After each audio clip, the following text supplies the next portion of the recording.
Изенер, кто меня слышит? Если слышите, единицу поставьте, пожалуйста. Если меня хорошо слышите, единицу, пожалуйста, поставьте. Изенер, Тарина, по отчеству не знаю, как у вас. Если слышите хорошо, единицу поставьте, пожалуйста. Так. Курс называется «Хакасский язык по песням». Смысл следующий. Если кто-то желает понять смысл хакасских текстов или более близко ознакомиться с хакасским языком через песни, то есть такая возможность. В этом курсе у нас подобрано 13 песен, они все тут разобраны. Какие это песни я сейчас назову. Акунның ыры, это популярная песня, одноименная. Есть одноименный спектакль «Акун». Он, правда, давно у нас не остался. Я только в молодости этот спектакль видел. Это спектакль Михаила Кокова. И из этого спектакля там есть у них Акун персонаж. Вот, и он там поет этот тахпах. Ну, впервые как бы вот этот тахпах, он через эту пьесу стал популярен. Акунның ыры я как-то называю «Сарах тук моей мамны» по первой строке этой песни. Слова и музыка народные, условно. На самом деле там сейчас некоторые спорят, ну, в общем, есть некоторое мнение, что там Альбина Васильевна Курбежекова, например, говорит, что автор один, там Анатолий Григорьевич Салтыреков, писатель наш хакасский, он говорит, что он автор какой-то другой. В общем, какие авторы все-таки там находятся. Но все равно сейчас принято говорить, что это народная песня. Следующая песня у нас будет «О шахты хазын турпартер». Тоже очень популярная песня, хакасская народная песня. Так, третья песня у нас будет «Арлых алжиларым». Слова и музыка Александра Саможикова. Это он сам по себе кызылец по рождению. Ахазын, песня Георгия Ивановича Челбаракова, популярнейшая песня «Белая береза». Женның шаскызы, тоже популярная песня Георгия Ивановича Челбаракова о счастье матери. Шаскытын, тоже любимая многими эта песня, «Весенний ветерок» Георгия Ивановича Челбаракова на слова Алексея Тюпеева. Арх сагыстыр, тоже мелодия Челбаракова и на слова Василия Барашкова. Тухлапшатар терпек, может быть, кто-то знает. Шасхыпулуттыр, Георгий Иванович Челбараков, автор этой песни, на слова Василия Барашкова. Арлижамна сагыпшам, слова Зои Султырековой, музыка Челбаракова. Ширм Хустара, тоже мелодия Челбаракова, слова Кирилла Кельчичакова, не Михаила Кельчичакова, а Кирилла Кельчичакова, тоже довольно популярная песня. Күмістүстер, это уже музыка Олега Такаякова, так, и слова Валерия Майнашева. Агн Хустар, это уже песня где-то 90-х годов получается. На самом деле музыка, там надо дописать Айшар Кучен Айшар Сайен. Так. Я удивился, что он... Так, ладно, потом допишем на слова Геннадия Кичеева. И Шалаха Шасхы, слова и музыка Сергея Толмашова. Вот пока вот ряд этих песен, но я думаю, что потом мы сделаем добор, там до 31 мая, там еще где-то 4 песни, я потом сделаю дополнительный разбор других песен, других популярных песен. Вот это целый набор, ну и целостный набор. Ну и начнем с Акунның ыры. Я еще раз проговорю про режим, что встреча у нас будет один раз в пятницу в 8 часов. Думаю, что расписание, наверное, не изменится в 8 часов вечера. И один раз в неделю. И всего у нас получится вот за 3 месяца как раз мы разберем все вот эти вот 13 песен. Сегодняшняя песня «Акунның ыры» это пробная. У нас просто сейчас будет показываемый материал. Ну, в смысле, вы увидите, как я буду вести занятия. Ну и дальше потом посмотрите, как вам реагируют на эти мои занятия. Ну, давайте разберем сейчас первую песню «Акунның ыры». Выглядит песня вот таким образом. Я сначала зачитаю. Вот видно, нет, давайте я еще раз проверюсь. Так, то, что я сейчас проговариваю, видно, слышно, все хорошо? Так, единицу поставьте, если вы меня слышите хорошо. Так, что видите, хорошо слышите. Так, ну, вроде бы замечания нет. Так, тогда идем дальше. Так, идем дальше. Смотрите.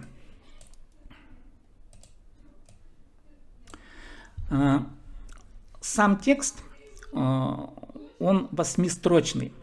Правда, есть некоторые дополнения. Я, допустим, как-то в молодости видел, Михаил Еремеевич Кельчичаков дописывал еще пару строф, то есть еще 8 строк дописал. И они как-то там в народе ходят, кто-то поет, кто-то вот, ну, в общем, идут импровизации. Я пока даю только 8 строк, ну, это классический вариант вот этого текста. Мы как раз сегодня в конце там послушаем, Сергей Тинников, он свои 4 строки добавил. Ну, я не стал его разбирать, но, в общем, классический вариант это 8 строк. Теперь смотрите, давайте сначала я зачитаю, а потом будем разбирать текст. Сарг туп мои мамны, сайра паспанде сурбаспан.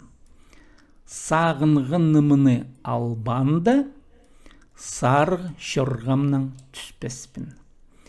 Қызыл туп маймамны, хумға паспанды сурбыспын.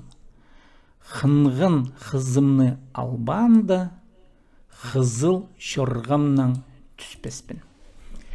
И давайте теперь будем разбирать текст. Ну, визуально вы видите, что сам текст, вот даже оформление текста, да, первая строфа начинается с буквы «С», то есть первые слоги на букву «С», и вторая строфа на букву «Х». Это называется закон аллитерации, аллитерационный стих. То есть в русском языке так не принято обычно рифмовать, но для хакасского стиха это естественное явление. Вот. И сама структура тахпаха, она построена следующим образом. Смотрите, допустим, да. Вот первые 2 строки «Сарах туп маймамны, сайга паспанда сурбаспын», она почти идентична вот первой же строке второй строфы. «Хызыл туп маймамны хумга паспанда сурбаспын». Тут несколько слов только поменялись. «Сарах туп» на «хызыл туп». Сайга паспанда, хумга паспанда, а все остальное похоже. И дальше. Сағынғынымны албанды, сарық шорғымның түспеспін. Хынғын қызымны албанды, қызыл шорғымның түспеспін. Тут опять шорғымның түспеспін, одно и то же. И вот сағынғынымны албанды заменено на хынғын қызымны албанды. И далее тут сарық шорғымның, хызыл шорғымның. Смысл следующий. Вот тахпахи, они всегда имеют вот такую параллельную структуру построения предложения. Называется синтаксический повтор или синтаксический параллелизм. Почему это происходит? Дело в том, что в самой культуре тахпаха, а тахпах по сути это культура состязания.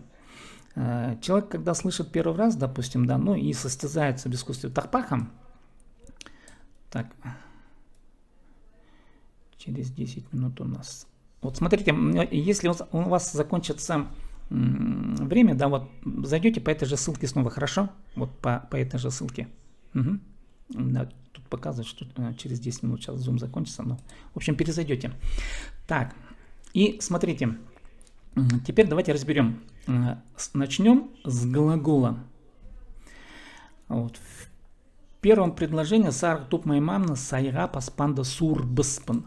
Сур означает «снимай». Сурбас не снимет. Это отрицательный аспект сурбас. А теперь пн это аффикс первого лица. Я. Мин сурбаспан. По умолчанию мин идет, но там мин не написано. Но пн понимается как аффикс первого лица. Мин. Сурбаспан переводится «я не сниму». Вот. И чего он не снимет, или что он не снимет? Маймамны он не снимет. Маймах, корень слова. Маймах, давайте тут теперь посмотрим вот справа, да. Туп маймамны. Маймах это обувь. Маймамны мою обувку.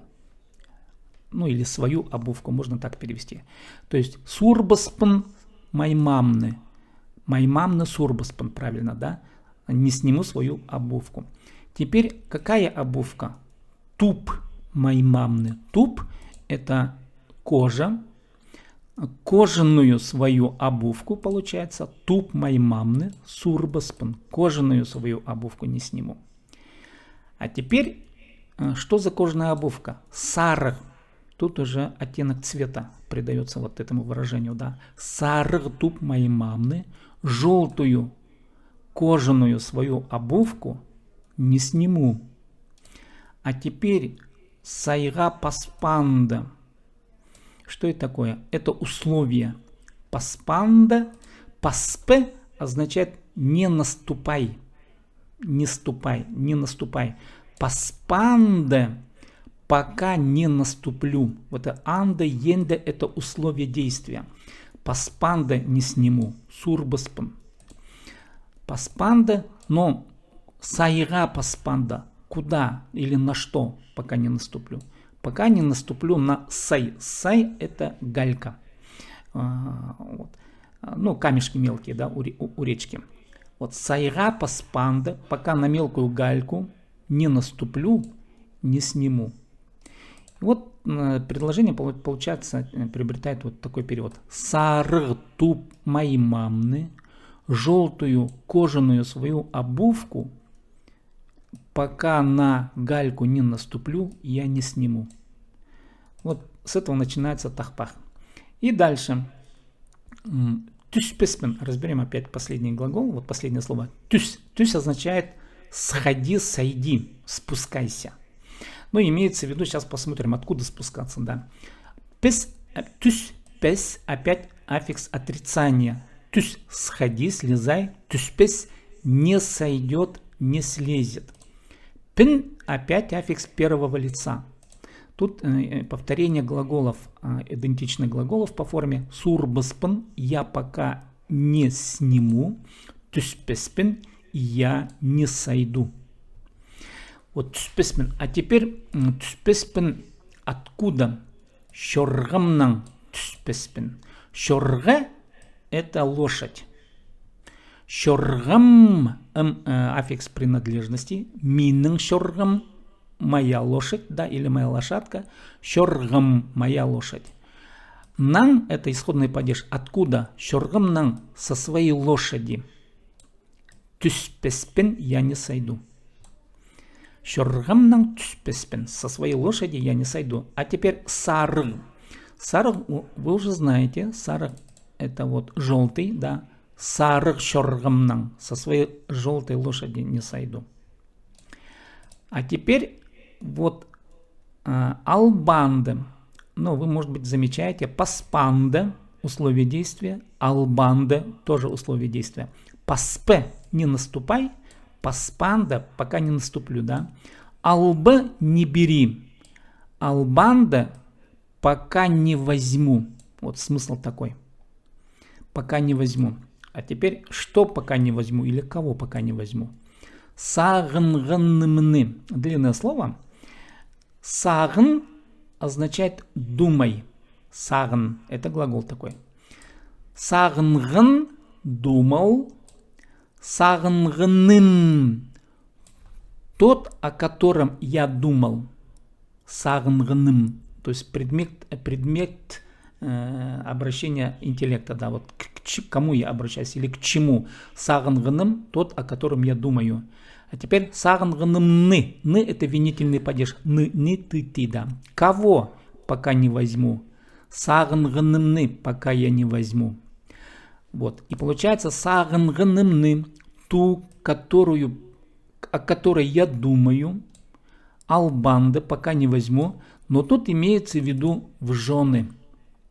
Вот тут не обязательно проговаривается вот сагынғынымны, что вот ну, человек вот думает, да, ну вот, ну понятно, это девушка, да, парень, это песня Акуна, то есть молодого парня, да, и пока, говорит, я не возьму ту, ну, о которой я думаю, да, сары щоргамнан тюспеспен, со своей лошади не сойду. Смысл какой? Дело в том, что раньше, ну, крамчили же, да, ну, девушек брали, вот, воровали, грубо говоря. И вот пока, говорит, я вот, а воровали-то, понятно, на лошадях. И вот пока я не, ну, грубо говоря, пока я не сворую или не возьму в жену ту, о которой я все время думаю, со своей лошади я не сойду или не слезу. Вот это вот молодой человек, условно, он дает себе слово вот такого действия. Ну и смотрите, теперь идет связывание параллельных образов. Вот в первом предложении он о чем говорит? Он говорит, сарг туп моей мамны, свою кожаную обувку, пока на гальку я не ступлю, я не сойду. Дело в чем дело? Дело в том, что галька это же река, да? Тут образ следующий. Вот я подошел к реке, я вижу реку. Ну, она может быть бурная река, может быть и мелкая река. И зачем мне снимать сапоги, если река мелкая? Молодой человек, он говорит следующее. Пока я не увижу реку, вот я своих сапог не сниму. Это вот проявляется вот это выражение мысли в первых двух строках, но через опосредованный образ. Да. Свои желтые сапоги я пока на гальку не ступлю, не сниму. Тут идея такая, что пока я не увижу глубину реки, я своих сапогов снимать не буду. То есть идея такая, зачем мне делать то, пока я не увижу что-то, да, вот какие-то действия, зачем мне предпринимать, если пока я не знаю, с чем никак это иметь дело.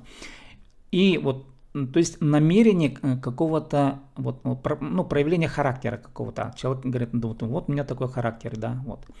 И тут же он этот же характер переносит в отношении любви, да, или к девушке. Пока, говорит, я не встречу ту, о которой я все время думаю, я со своей лошади также не сойду. То есть он проявляет свою настойчивость. Таким образом высказывает идею настойчивости.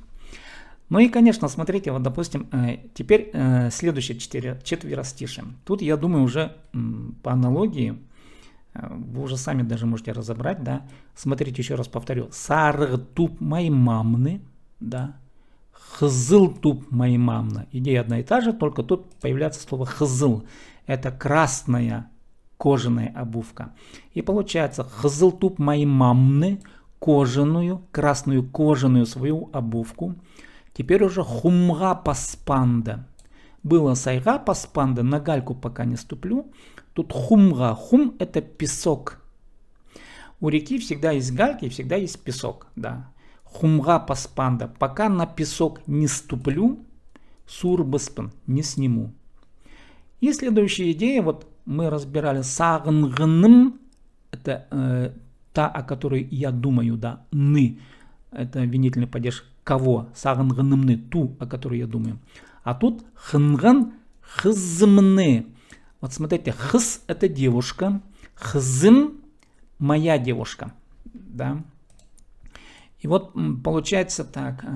Хзм моя девушка, хзмны мою девушку, албанде пока не возьму. В жены имеется в виду, вот по умолчанию. А теперь хзмны какую девушка? Хнган хзмны. Хн это люби. Хнган форма прошедшего времени. Любил. В данном случае вот выражение хнган хзм означает любимая девушка. Вот эта фраза хнган хзм, любимая девушка. А теперь хнган хзмны, любимую девушку. Албанде пока не возьму, имеется в виду в жены. И теперь хзыл щоргамның түспеспин. Тут у нас сарык щоргамның түспеспин, да, то есть с желтой лошади своей не сойду. Хзыл, опять идея повторяется, красной лошади своей не сойду. Вот по идее, вот на самом деле текст он такой несложный, но смотрите, вот при такой кажущейся простоте, допустим, да, вот человек поет эту песню, но на самом деле тахпах это интуитивно спонтанная песня, ну и наверняка вот этот автор, он спел его в какой-то такой, в каком-то таком эмоциональном состоянии, он на ходу это должен был придумать. То есть мы сейчас что делаем? Садимся, допустим, поэты, допустим, сидят, да, берут там листок бумаги и начинают писать текст. Даже тахпачный текст они придумают, сидят, да, специально. А тахпах, он так не пишется, он сразу сходу придумывается. Конечно, чтобы выстроить порядок слов именно таким образом, конечно, все равно им нужно иметь некую подготовленный опыт. То есть это навыки, уметь складывать слова в такой порядок. Это не беспорядочное сложение слов, да, вот вы замечаете, что порядок, тут есть четкий порядок. Хоть и слова повторяются, но они упорядочены. Упорядочены по смыслу, во-первых, да, то есть первые две строки повторяются там во втором четверостишее, потом сама идея настойчивости, она повторяется сначала через образ природы, внешний объект, в данном случае вода, допустим, да, и там река, вот этот образ природы. А потом эта настойчивость проявляется в повторении своих личных ощущений. То есть сначала это внешнее описание природы условно, вот первые две строки, а потом на свое личное ощущение, высказывание своих личных амбиций или каких-то чувств после того, как был некий сказ о природе, там обрисована была природа. И это явление называется явлением параллелизма. Некоторые сначала о природе пишут, поют первые 4 строки, а потом вторые 4 строки о человеке. Тут разные варианты подачи тахпаха, да. И вот смотрите, теперь сама мелодия. По тексту вопросы есть? Если вопросы есть, давайте прямо сейчас разберем. Вот можете где-то в чате пропишите, какие есть вопросы по тексту. Может быть, где-то еще.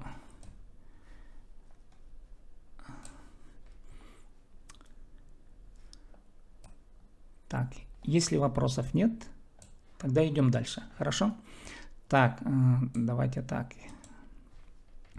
Теперь давайте послушаем варианты исполнения. Сначала сам перевод. Построчный перевод — это не поэтический перевод, а построчный. Свою желтую кожаную обувку, пока не ступлю на гальку, реки не сниму. Та, о которой думал все время или думаю все время, до тех пор, пока не возьму в жены, с желтого иноходца не сойду. Иноходец или лошадь.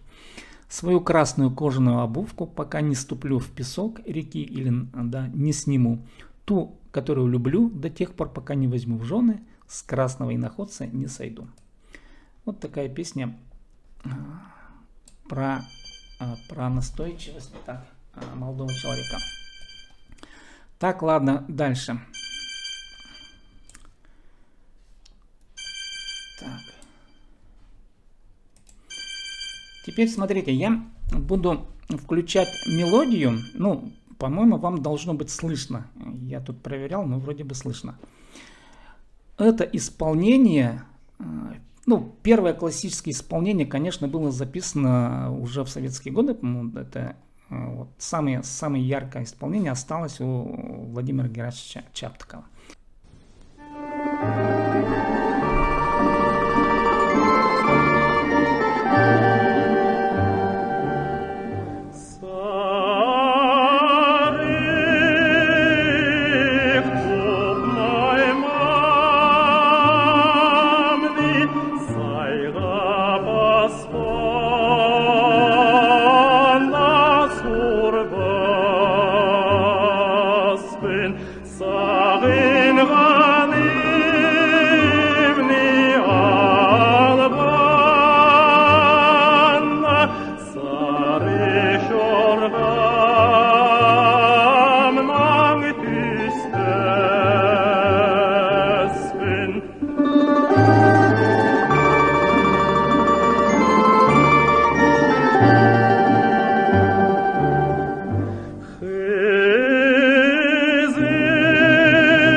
Ну вот, такое исполнение. Это Владимир Герасимович Чаптаков. И, наверное, этот трек был записан с ансамблем «Жарки». Там, если кто понимает, разбирается в музыке, там вы слышите русские народные инструменты. Вот сопровождают русские народные инструменты. Там домбра, балалайка, там еще какие-то инструменты. То есть это было записано до открытия филармонии. С открытием филармонии у нас появились хакасские музыкальные инструменты. Ну и, конечно, мы в молодости, почему-то эта песня меня запала лично. Народ поет, и мы с Артуром Марлыжоковым решили попробовать эту песню исполнить немножко по-другому. Вот. Я сейчас включу вариант исполнения, сами послушайте. Мы тоже пытались как-то вот по-другому это подать, потому что уже все знают, как пел Чаптаков Владимир Герасимович, потому что все ориентируются на его пение. А мы с Артуром по-другому это сделали чуть-чуть.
В общем, вот такой опыт у нас записи был.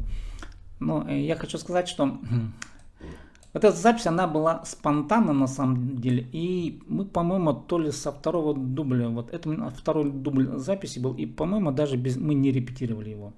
Потому что песня известная, и что-то мы с Артуром говорили, а давай попробуем это, и мы баловались на самом деле. Но баловались, и мы попытались это сделать через горловое пение. Но понятно, что вот горловое пение, это в 90-е годы мы стали отрабатывать, но все стали учиться петь горловым пением, вот, да, ну, потому что у нас только хайджи исполняли, а в жарках почему-то не было принято петь горловым пением, но я, по крайней мере, не слышал. У нас не было горлового пения, я не слышал этого пения. Вот мы в 90-е годы, многие у нас музыканты начали учиться этому делу, вот я тоже немножко научился на хумасе играть, и вот мы таким образом эту песню исполнили. Дальше я хочу вам представить вариант исполнения Сергея Тинникова. Ну, на мой взгляд, тоже такой интересный, но я сейчас, подождите, вот перезагружусь, не в смысле, сейчас я отключу, и другое, сейчас я найду в ютубе, так, его исполнение, но они что сделали? Они сделали следующее, они исполнили его с ансамблем, это вокально-инструментальный ансамбль. То есть технологии, там уже не народные инструменты, да, и не русские народные инструменты, а уже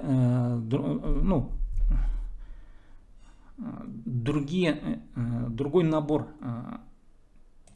Так, давайте я сейчас вообще включу. Так, экран. Так, сейчас подождите. Но, по-моему, вы должны слышать. Я сейчас включаю.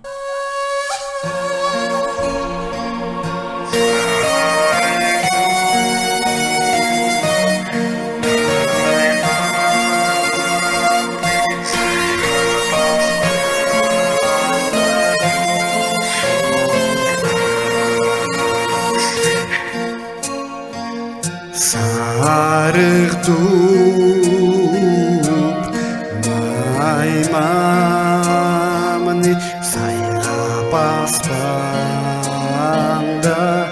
сурбаспен сағынғанымны албамда сарық шорғамнан түспеспен қызыл туп маймамны қолға баспанда сурбаспен қынған қызымны албанда қиратеспенді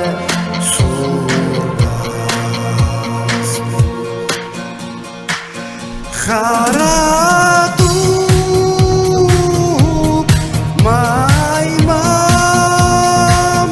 қиракеспенді сурбаспен қара қасты қысты албанда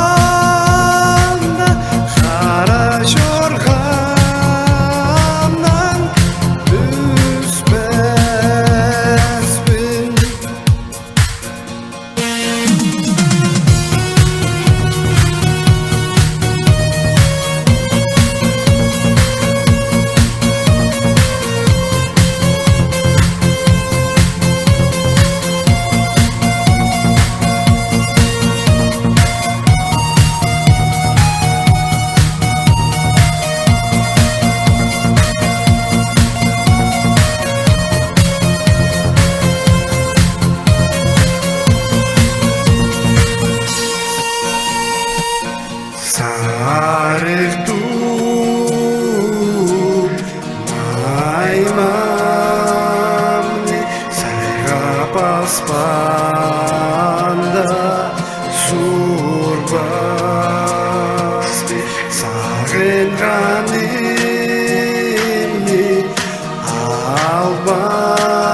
Вот, это у нас был Сергей Тинников. У него там идет третья строфа. Знаете, в третьей строфе он говорит: Харатуп маймамны хракиспенда сурбаспан. Харатуп — это черную свою обувку кожаную. Хракиспенда. Хр — это поле, вспаханное поле, вот пашня, да. Киспенда, пока не пересеку. Вот это вспаханное поле. Вот он такой дополнительный образ ввел. Я вот не знаю, то ли он сам это придумал, то ли кто сделал. Ну, в общем, он спел, вот третье дополнение сделал. Так, давайте дальше мы... Еще хочу предложить... Так, ну, вы его знаете, думаю, все его о нем слышали. Это у нас Руслан Ивакин. Он эту песню вынес на конкурс российского уровня. И давайте послушаем вот его вариант исполнения.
Руслан Ивакин. Ну вот, я сегодня, в общем, представил вашему вниманию 4 варианта исполнения песен. И Саруту Паймамны — это популярная песня, вот еще раз хочу повторить, народная песня. И, конечно, если, допустим, вы, может быть, кто-то из вас эту песню уже пел, да, обычно она пользуется, в общем, популярностью на свадьбах, на любой свадьбе эту песню кто-то все равно возьмет да споет. И она, в общем, с этой песней очень хорошо представить себя в каком-то таком небольшом, что ли, сообществе, да, в любом почти сообществе. Она очень такая хорошая прокатная песня, выигрышная песня в любом случае. Ну, в общем, я сегодня пока вот на этом, наверное, завершаю свой разговор, показ того, что я вот сегодня хотел вам рассказать. Если у вас вопросы по тексту, может быть, еще какие-то вопросы. Так, эту песню поют только мужчины. По сути, да, это мужская песня на самом деле. Хотя, если взять, допустим, контекст песни, если не говорить, в хакасском языке же нет понятия рода, да, и по контексту там нельзя понять, допустим, кто на самом деле поет. Это мы только из жизни это понимаем, да. Эту песню может даже девушка петь, но если вдруг такие амазонки появляются, да, и парней умыкают, допустим, эту песню может быть и вполне и девушки петь. Ну, это такие, я шучу, конечно. Так, название песни. Так, название песни в переводе. Так, там песня вообще называется Акунны-ры. Песня Акуна. Акун — это имя человека. Акунны, принадлежащий Акуну. Ир — это песня Иры. Песня, принадлежащая Акунну. Вот так вот переводится. Переводится Акунны-ры. Это официальное название. И вот как бы многие знают вот и прописывают эту песню вот под таким названием. Так, есть еще вопросы? Ну, в общем, таким образом, давайте я еще раз покажу презентацию. Вот, да, сейчас, подождите. Включу презентацию. Таким образом мы разберем и... Сейчас, подождите, я название песен. Вот Акунны-ры мы разобрали. Следующее занятие мы будем рассматривать песню Ощхты Хазан Турпартер. Тоже хакасская народная песня, тоже тахпах. Тоже имеет различные исполнения. Эта песня входит в репертуар группы Ульгер, Хакасской филармонии. Ну и, в общем, многие эту песню исполняют. И только появляющиеся ансамбли, как правило, берут эту песню. Вот на следующем занятии, я думаю, что мы разберем вот эту песню.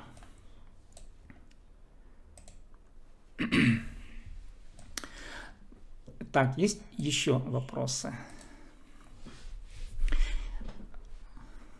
Если нет вопросов, смотрите, вот теперь это у нас сегодня было пробное такое занятие.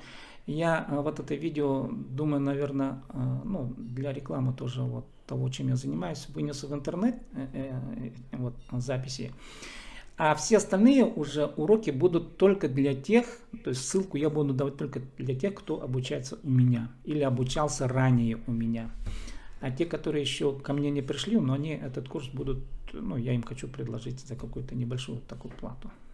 Ну, а те, кто пришли, вам большое спасибо, на самом деле, что вы пришли. На самом деле, вы поддерживаете тоже мою инициативу. Я тоже, откровенно говоря, волнуюсь, потому что, думаю, люди придут, не придут, там это интересно, неинтересно. Да и потом согласитесь, вот, допустим, если вы эту песню выучите наизусть, допустим, да, и где-то каким-то образом споете, да, на пару с кем-то, допустим, это будет очень интересно, мне кажется. Будет очень интересно. А если вы, допустим, пройдете полностью курс, а там у нас будет всего 13 песен, если из этого курса, где вы 3, 4, 5 песен, если вы учите хорошо, да, допустим, да, и просто за каким-нибудь столом сядете и исполните, вас будут уважать безмерно на самом деле. Даже если, предположим, вы не очень хорошо будете естественно на хакасском языке, да, но за исполнение песен вас точно будут любить. Это без сомнения. Так, по оплате, давайте так, вы мне в личку ВКонтакте напишите, пожалуйста, я вам вышлю карту по Сбербанку, я как самозанятый оформился, и там надо будет прописывать, от кого. Прописывайте, пожалуйста, свою фамилию, имя, хорошо, чтобы я понимал, от кого поступила оплата, потому что иногда я могу запутаться, потому что сейчас у меня больше людей обучается, вот.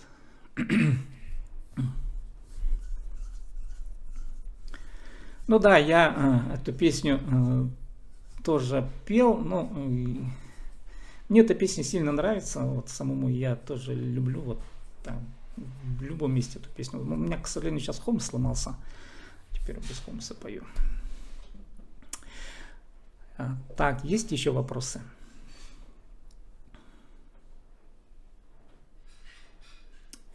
Так, если нет вопросов, тогда давайте будем сегодняшнюю нашу встречу завершать. И вот по этой же теме теперь в следующую пятницу приходите по этой же ссылке. Можно уже, я думаю, дополнительно уже не буду отправлять. Просто себе где-нибудь там зафиксируйте вот эта ссылка. Эта ссылка только именно для занятий с песнями. У меня там по хакасскому языку будет другая ссылка. Не это. А это только для песен. Для хакасского языка там у меня будет другая ссылка. Я вам отправлю те, которые у меня обучаются. Так. Вчера занятия не было. Занятия только сегодня. Алгыс Пулзын, я еще раз хочу вас поблагодарить, что пришли, реально поддерживаете вот мои инициативы. Да. Алгыс Пулзын, это видео я хочу потом сегодня обработаю и выставлю в интернете. Алгыс Пулзын, тогда завершаем наше занятие. Пазет тугас хэнже, это значит до следующей встречи. Анным жоқтар.